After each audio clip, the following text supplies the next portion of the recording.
Guys, I'm really excited about this one. Today I sit down with Diego, who's a professional MMA fighter and grappler. Diego came to me some time ago as we train at the same gym and he heard that I was helping people out with their insomnia. We met once or twice before he started seeing significant improvement. As you can imagine, he was particularly stressed out over his insomnia affecting his athletic ability, not to mention the typical fears that the usual person suffering from insomnia already has. I was really excited to bring on a certified badass on the channel to help illustrate that no matter how tough you are, insomnia is frightening and it's perfectly normal to feel afraid when you're going through it. But that's okay because you can recover from it. So without further ado, here's my talk with Diego. Diego, welcome to Insomnia to Peace. Really happy to have you here. How are you doing today? Thank you for having me. I'm doing good, brother. How are you? I'm doing great. So Diego, we met once or twice a few months ago at this point, and you came to me because you, like so many other people, were struggling with insomnia. And the reason why I was really excited to have you on was because, unlike most people I talk to, you actually are definitely the most serious athlete that or the most professional athlete that I've ever worked with. And you're really operating at a really high level, both in terms of MMA and jujitsu. So I would love, so that's why I was really excited to bring you on. And I guess we could get started by having you tell us about your history with sleep, your history of insomnia, and what exactly led you to coming up to me. A lot of different factors, I guess. I guess my biggest thing was always panicking for lack of sleep, and I guess you kind of brought that for a lot more understanding because I didn't really understand what that fear and that panic came from. Hmm.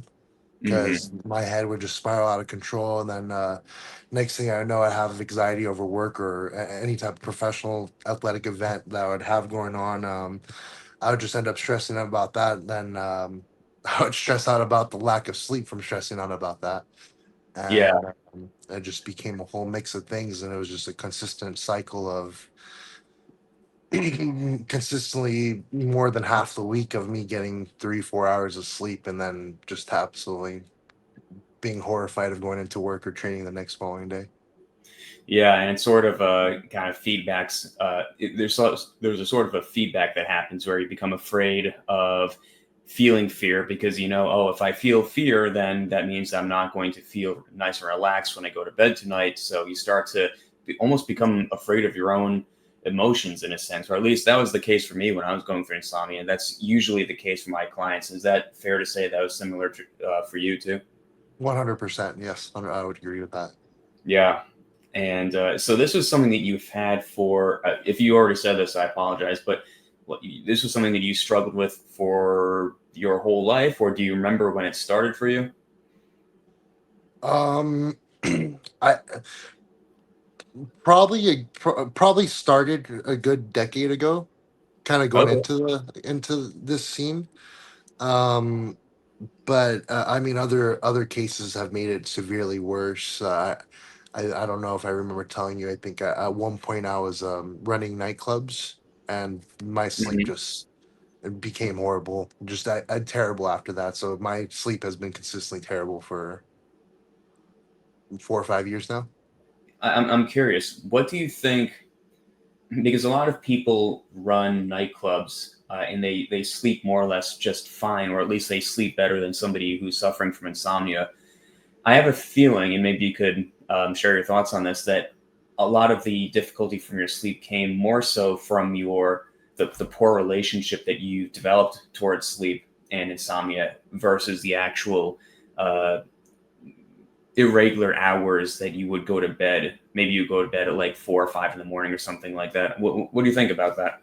Oh, 100%. I for the longest time I just feared about how little sleep I was going to get, Hmm. and then just dreading the whole day, causing me some type of level of depression, and then just not, just be a consistent cycle of just hating the day, Yeah. trying to find a little bit fun in it to make it through. But yeah, Yeah, I know that how that feels. It becomes it's no longer something that ruins your nighttime. Also, very thankful I'm out of that industry, by the way. But I bet. um, Yeah. Um, yeah, that And remind us again, what do you do for work now? For work, I do commercial sales for Ford. Hmm. And so, as I'm curious, as a professional athlete or a semi-professional athlete, the hardest problems. What were the hard? It's easy to think to assume what the hardest problems were for your sleep. What to you? What was the hardest aspect of insomnia as an Oh. athlete?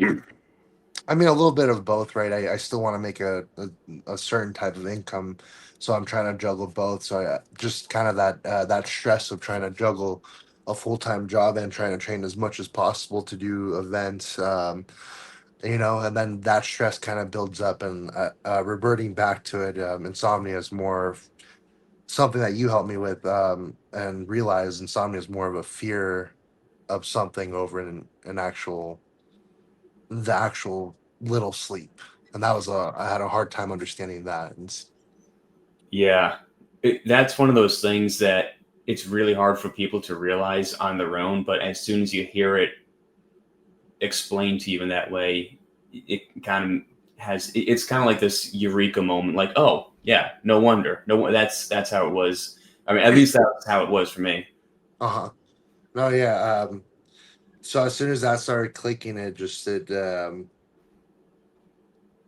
dreading the days, or I stopped dreading the day from lack of sleep. So some Hmm. nights I'll still get terrible sleep, but other nights I'll get like 7, 8 hours, and it's great. But Yeah, yeah, the fear of getting 4 hours doesn't linger anymore for sure.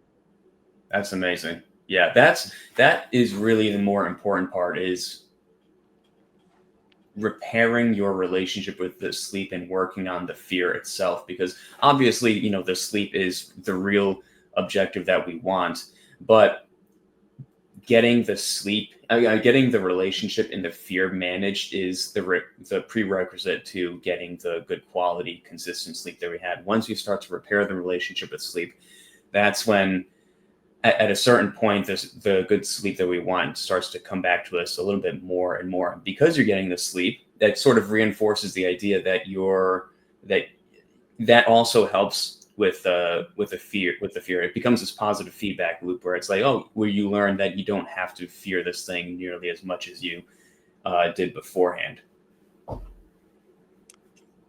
No, yeah, well, 100%. Like I said, it just kind of the mix of trying to stress out over a full time job and trying to train as much as possible, and then just all this other fear of that, and then just the fear of sleep for sure was just kind of that's what really overwhelmed me more than anything else. I just remember when that time frame clicked, and then I'd freak out, and then I'd wake up at 2 in the morning, and then I'd just panic thinking I wasn't going to get any sleep in the long run. It didn't get me sleep, worrying about trying to put myself back to sleep at 2 in the morning. I think we talked about that a lot too when I used to wake up at Mhm. 2 in the morning a lot. But now when I do wake up at 2 in the morning having to use the restroom or any of that, I deliberately not look at my phone, or at least I'll have the brightness setting all the way down. That way it won't stimulate my brain as much. Mhm. Um, but now if I do have like somewhat trouble sleeping, instead of a taking of a negative, I'll either read a book, and within 2 pages I'm already falling asleep again. So it's That's a amazing. yeah, it's a new habit that I developed, and it's been working out pretty good. There you go. Yeah, I remember a couple of things just to say there. I remember the big mindset shift for you that seemed to be helpful, and this is something that I stress for everyone, is that when you were trying to make sleep, whenever you would have those scary 2 o'clock in the morning wake ups, it sounded like you were trying to, whatever you did, you tried to force sleep to happen. So it wasn't necessarily something that you enjoyed, but more so it was something you were like, okay, I'm awake. It's 2 o'clock in the morning. I'm scared. How can I get out of this? Yes, 100%. Yeah, 100%. I would wake up at 2 in the morning, and try and force myself lay down, try to force my eyes closed. And Yep. next thing you know, it's 4 in the morning, and I'm out here thinking, okay, maybe should I take some melatonin so I can have at least a 2, 3 hour nap before going into work? And it was, Hmm. yeah, that was very stressful for sure. But Yeah.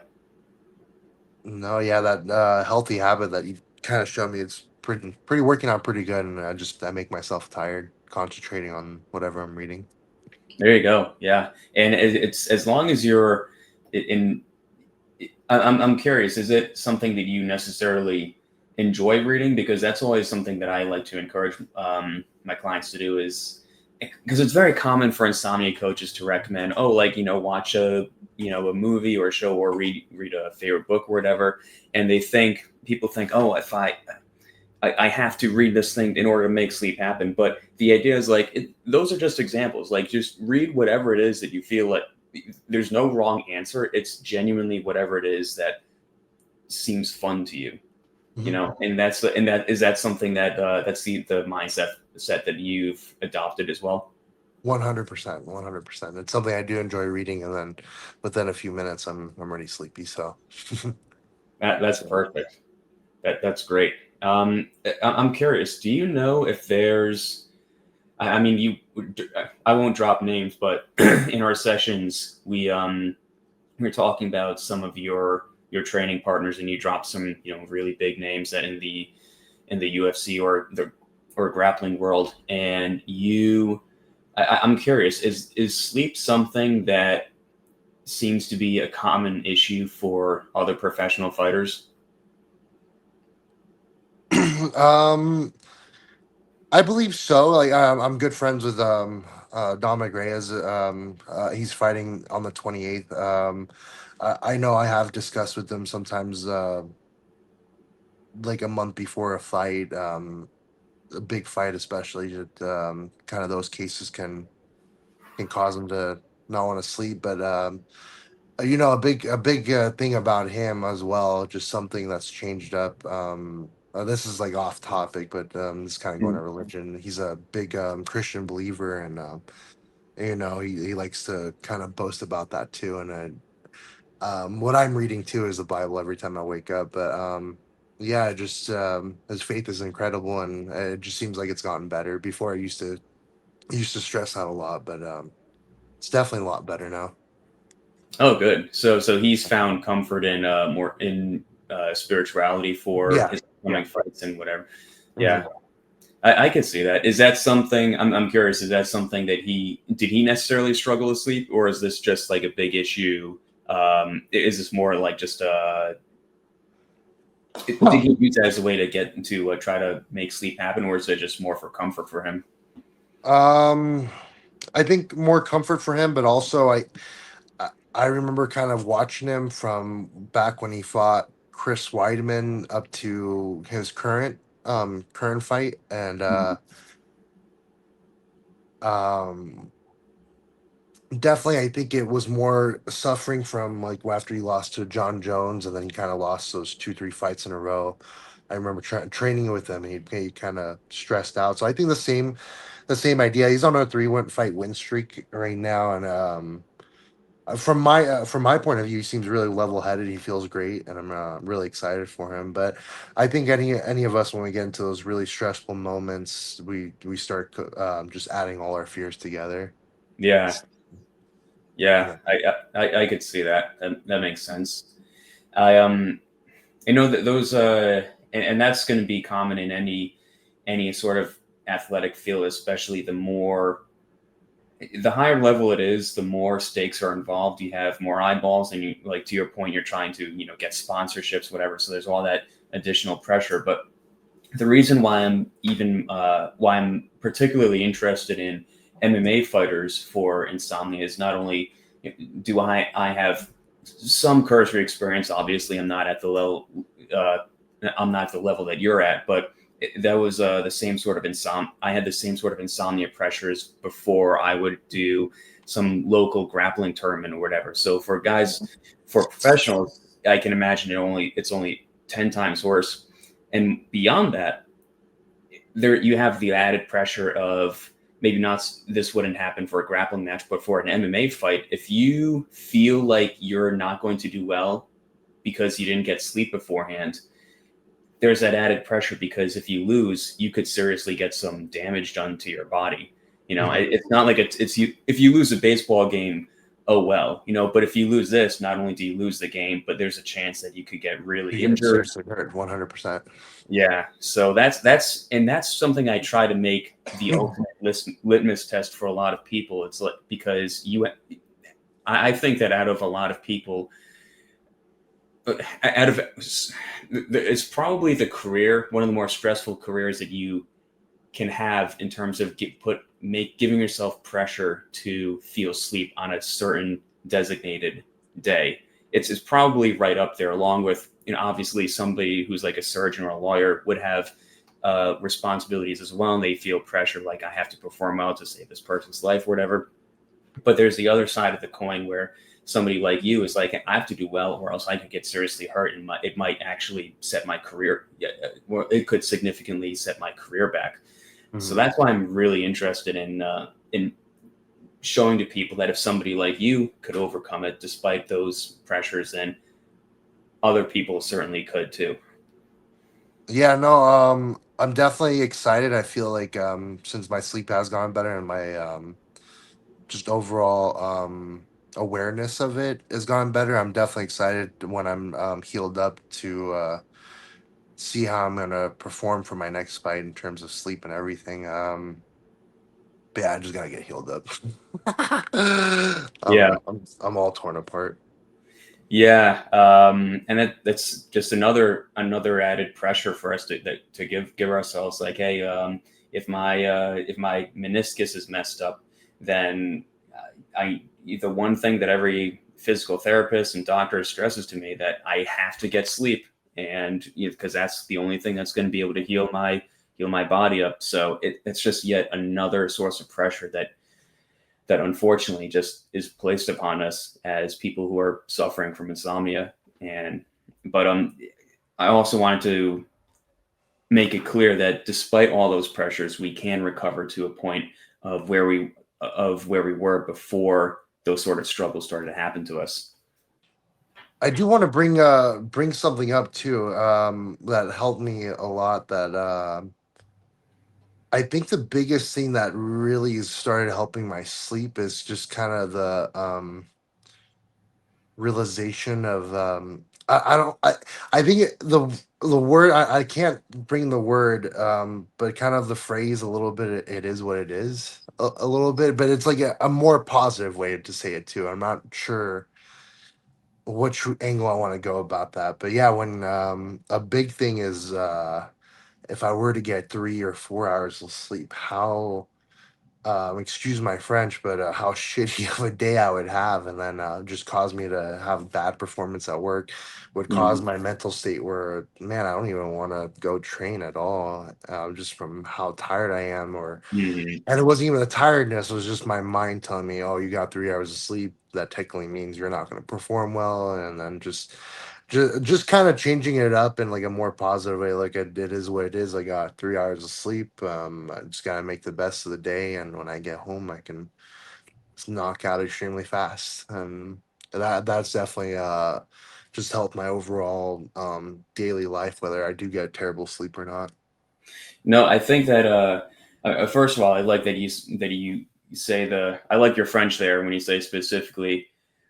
So it feels shitty, because I like being real with this sort of stuff. It's not going to feel pleasant, and that's the language that anyone is going to use. I just not getting sleep, it feels awful. It feels extremely uncomfortable, and so it's important for us to be grounded with that. And I really like the way that you said, it is what it is, because that more or less sounds like acceptance and acknowledgement. And it feels better to just say, yes. Like, or for me personally, I didn't use that specific phrase, it is what it is, but it's more or less the same concept, where, okay, like, oh, well, it's not the worst thing in the world. I didn't get sleep. I got enough experience where I was able to perform at an adequate level despite not getting the best sleep the night beforehand. And it is comforting to know that. I like how you said an adequate level. I'm Yeah. sorry for interrupting. No, no, go ahead. No, I just from how when your mind changes from the accepting that insomnia is a fear more than just lack of sleep. when just kind of when you say adequate, I now when I do have terrible sleep, I don't have terrible days. Like it still sucks because I want to take a nap in the middle of work, but they're no longer terrible days where I'm dreading I'm not getting anything done. They're pretty productive days, and it just my mind just saying I'm gonna really earn this night of sleep coming up. Hmm. And yeah, it's really amazing. I would love to hear what you think about this. How much of an impact the fear has on those groggy hangover days when you don't get the best sleep. Did you feel like on the on the days where you had a difficult night of sleep beforehand, now that the fear is managed, how would you, it sounds like you feel a lot better functioning throughout the day as opposed to how you would feel beforehand. Yeah, I guess I mean I'm not good at kind of putting it, but I guess if I were to get a great night's sleep and perform at a um consistent level, and then the days where I would have the fear of sleep and then have the fear or and just have that shitty mood throughout the whole day, and just kind of being down on the fact of little sleep. I mean, definitely. Am I 100 when I don't get a full sleep? No, but at least I can perform at like a 90% level and be ready to tell myself that I earned this knockout of sleep when I get home. There you go. But yeah, Yeah, for sure, when I would have that terrible mindset, my performance level throughout the day, I was probably like at a 20-30%, just feeling sorry for myself and feeling sorry for how bad the sleep was. it's really common. And for people who aren't even professional athletes, I would, I, just for the hobbyist level that I was at, I would feel the same way. And the more you recover, the more you repair the relationship with sleep. It's amazing that no matter where you are in the sport, that it's that mindset. It sounds woo woo, but I really hate woo woo stuff. But that that mindset of I did not sleep well, therefore my life is going to suck for a little bit. That's way more detrimental, it seems like, than the actual sleep itself, which is amazing to me. No, yeah, it's definitely changed my mindset, and just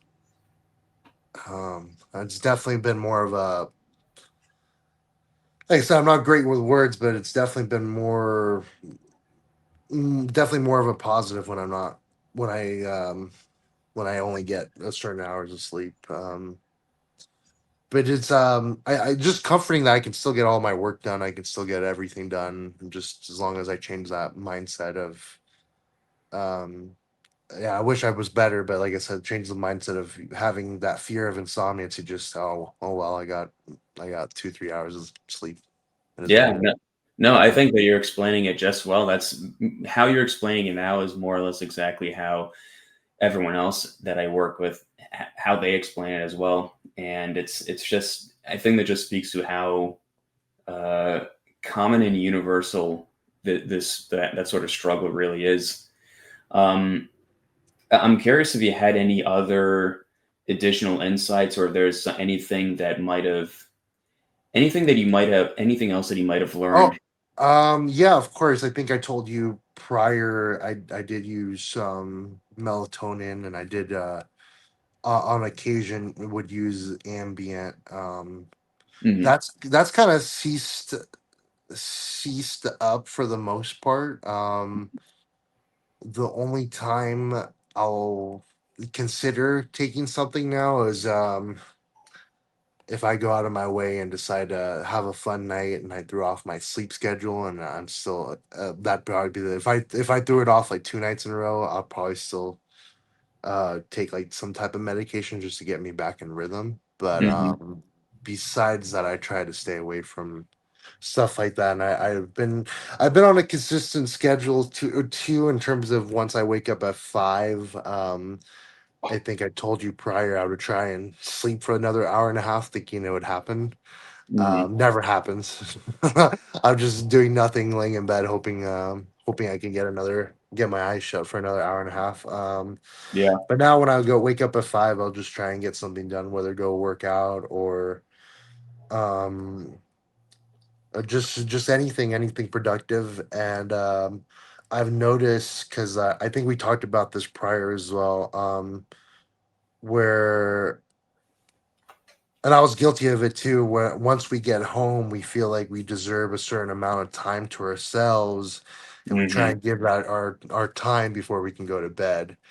Hmm. And I think, because I struggle with that, because I'm like, all right, I just got home, I got 2 hours to do something before I got knocked out. But yeah, once I wake up at 5 and get whatever I got to get done, for the most part, when I get home now, even if I get home late, I'm like, oh, I got everything done, and it just puts me in a good place where I can just turn TV on, and if I need to fall asleep or read a book. And consistently, I've been falling in bed before 11. Oh, there you go. Yeah, Yeah. and it probably makes, correct me if I'm wrong. It probably makes that nighttime block of time that you give yourself. It probably feels better anyway because you're not dreading the actual bedtime later in the evening. Is that fair to say? Oh, 100%. I would agree with that. Yeah, I Yeah. didn't think about that, but yeah, 100%. Good. Yeah, that I'm glad. Yeah, it's really I love hearing people say that they don't feel that sense of, I guess, responsibility that they give ourselves.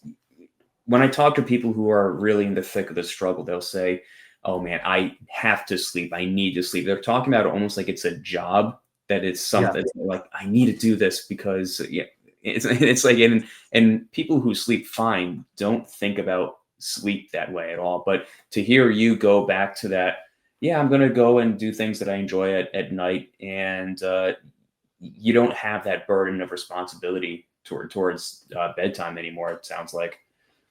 No, no, like I said, most of the time when I do wake up early, I just try and get something productive done, so that way when I do come home late, I'm not dreading on having to get this stuff done, and then dreading on, oh, am I going to sleep on time though if I get all this stuff done. So Right. it just seems pretty consistent where I have that mindset where, instead of trying to get a little bit extra sleep, just enjoy my time, and then when I'm ready for bed, I'm ready for bed. Beautiful. Yeah. And I like how loose it sounds, where you're not giving yourself any super strict regimented rules. A lot of people feel like I have to be in bed by 11 o'clock because that's the ideal time for my body. Whereas you're more like, yeah, whatever, I'll go to bed whenever it feels right, you know? Yeah, yeah, consistently, like I said, my eyes start kind of falling asleep right around 10:15, 10:20. So I give myself 30, 40 minutes to get ready. I'm consistently in bed before 11 now. Beautiful. That's pretty solid. I also like how, just to circle back to the medication, that was something that you would, between the medication and the melatonin, I remember you were taking uh, a pretty significant amount. Do you have any insights as to how you weaned yourself off that? Because coming off of that sort of stuff is very stressful for a lot of people who are suffering from sleep, because they've adopted the belief that if I don't take this thing, whatever it is, then I'm not going to be able to sleep tonight. But it sounds like you kind of weaned yourself off that stuff pretty easily. I'm gonna be honest. I randomly can wean myself off of supplements. Okay. I don't know. I don't purposely do it. It just ends up naturally happening. That It's pretty cool. probably helped you out a great deal. Yeah, yeah. I'm sorry. This cat keeps trying to get up on Oh here. no, you're good. You're good. Uh, Um, yeah, it's really hilarious. I used to be addicted to caffeine pills, and just one day I just told myself, I think I'm done taking these caffeine pills. And same thing with the melatonin. I kept, there'd be I had a stressful. I just recently moved in, and anytime you move in, I believe there's like a stressful week and a half of Oh sure. pretty bad sleep. And I was using it that time. But besides that, yeah, I just there was just a night where I was like, oh, I don't need it. I'm pretty tired, and it just started happening, and it just begun. So That's I'm not sure amazing. what that probably happened like 2 months ago. Oh It wow. was, yeah, it was still pretty recent, but yeah, just there was just a night. I still have it, but That's yeah, I still have the same. Oh, that's amazing. I still have the same Yeah, yeah, 10 ambient pills that I had. I think the last time we talked. I really try not to use them, but yeah. That's great. Yeah, that. I I wish that my clients were able to adopt that mindset because that's probably the best way to handle it. I mean, when I was overcoming my insomnia, that definitely did not come naturally to me because I was genuinely terrified of discontinuing medication or supplements in any way, shape, or form because for me it felt like a big crutch. Where I was like, okay, I need this thing to make sleep happen. But for you, it seemed like you already knew on a very deep level, like, yeah, I don't really need this. It's there, but it's not for me right now. yeah, it was more of a fear when I would take it. It would be like 10, 11, and I think just that fear and me freaking out would cause me to be like more awake. The Hmm. awareness of getting terrible sleep just would cause me to be like energetic, and I'm like, oh my god, I have too much energy right now. What am I gonna? I just gotta pop like four of these because I would just get I remember I would get terrible sleep and it was just stressing me out. I just wanted something to make me feel tired, and then it just naturally happens now.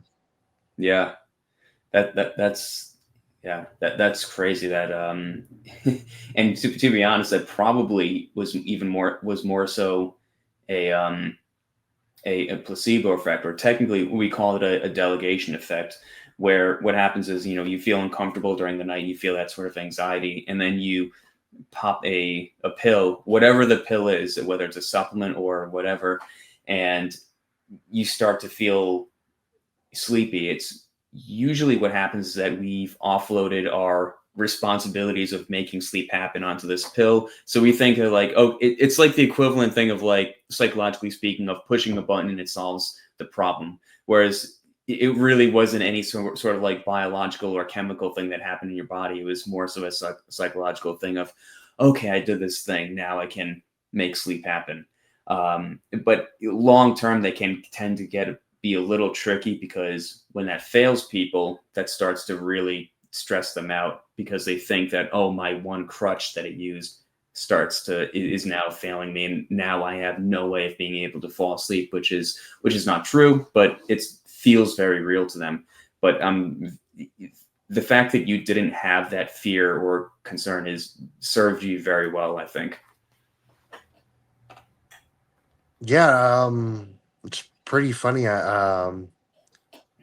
Yeah, I used to be I think a little bit. I'll touch base back on it. I used to be addicted to caffeine pills. Just there was just a random day where I just dropped them. Hmm. Alcohol too. There was just a random day. I thought I was kind of, now when I look back, I'm like, I think I was kind of a borderline alcoholic. I just decided one day I just wanted to stop drinking, and I did. That was pretty funny. Dang, that's Yeah, crazy. You've got a yeah. unique. You've got a really good. That's a very valuable skill or ability that you've got because that's something obviously that a lot of people struggle with substance abuse in general, but also being able to just drop those sort of crutches that you thought you needed, maybe you thought you needed at the time for sleep, but in general, yeah, yeah. Good on you for having that. That's really great. No, but yeah, I think you touched base on it pretty well. I think it is a lot more psychological. Like when I, like I said, I wasn't diagnosed as an alcoholic, but I was drinking every night, probably at least a third of a bottle. It Oh, was geez. really bad. But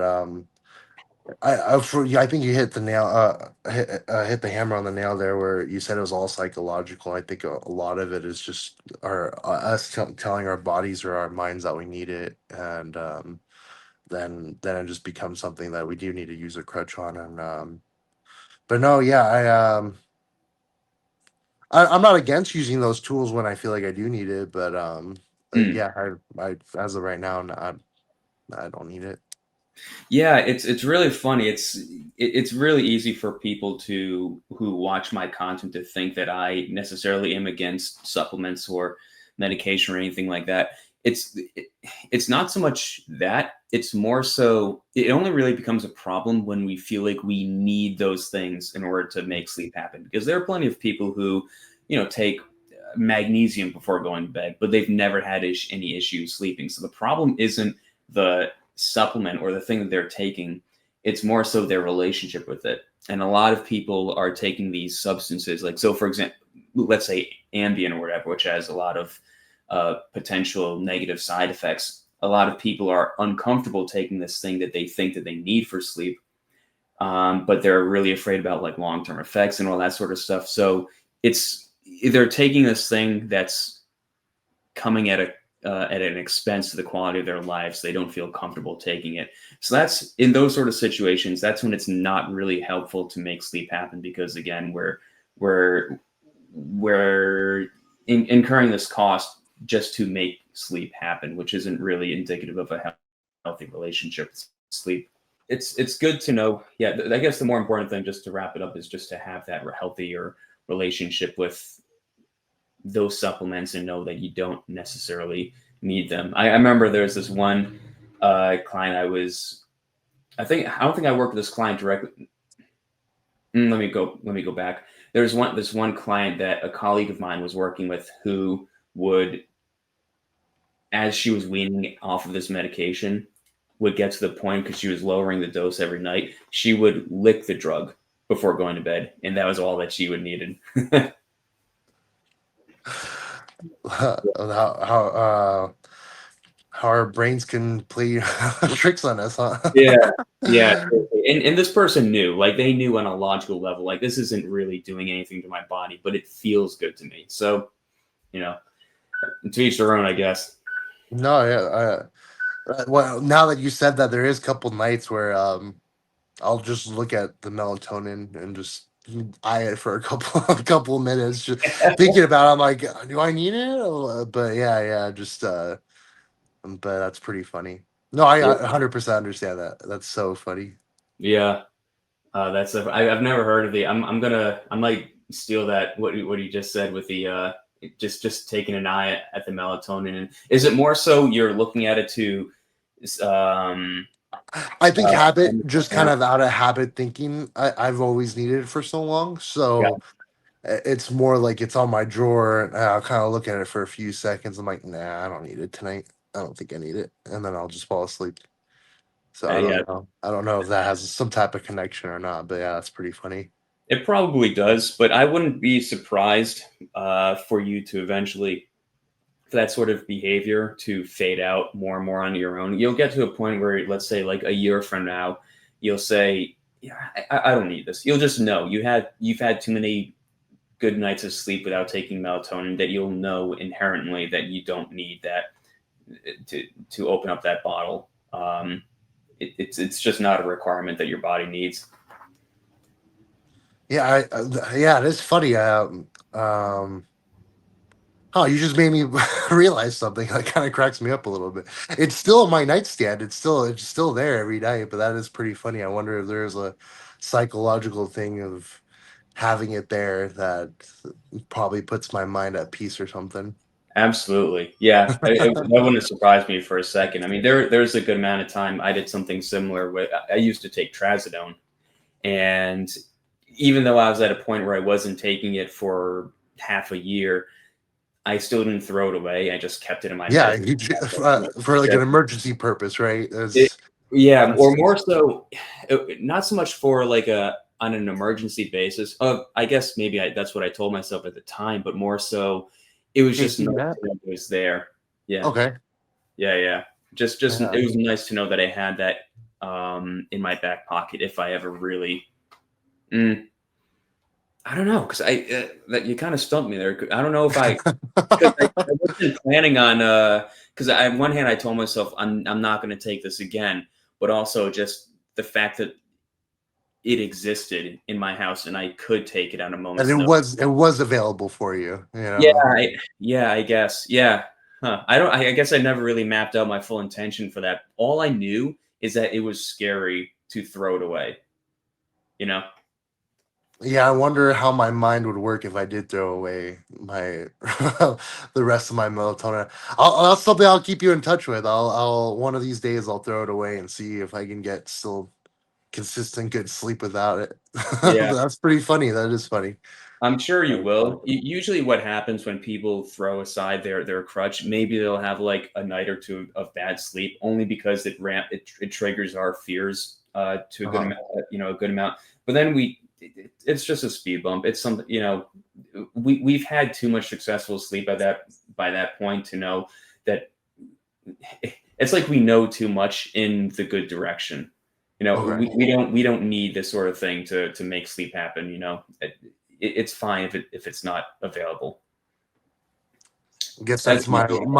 I guess that's my final test then, Honda. Just make sure I can get good sleep without having that visible crutch there. yeah, but also at the same time, it doesn't sound like it's that much of an issue in your life. It's crutches are only really an issue when they're taking away from your life. Like if you had like this 3 hour routine that you needed to do, that you thought that you needed to do before you go to bed to make sleep happen, that's when it's not really helpful because 3 hours is a long time to Yeah. dedicate to getting right to bed every single night.